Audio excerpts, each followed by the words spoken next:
Baga imala yaadaan gara haroo Haramayaa nagayaan dhuftan.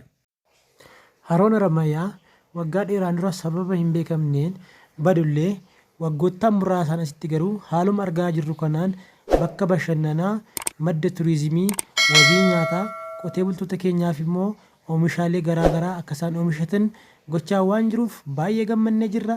Baga gammaddan, baga gammanne warri fagoorra jirtan imala yaadaan, warri dhiyoorra jirtan immoo kottaa daawwadhaa.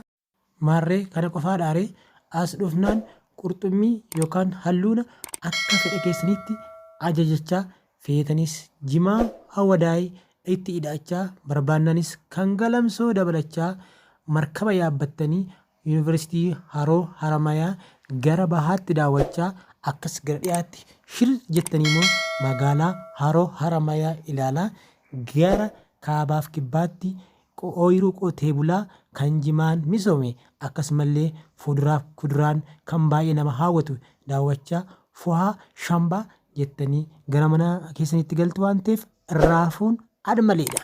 Kottaa daawwadhaa yoo yaasin hin jenneerra.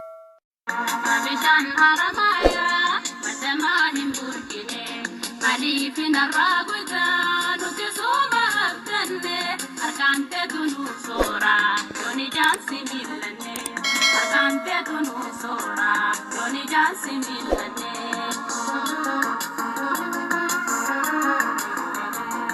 Bishaan Haramayaa madamaa hin burkine maaliif narraa gogaa nuti sooma abdanne harkaan teetu nu soora yooni jaansi miilanne harkaan teetu nu soora yooni jaansi miilanne.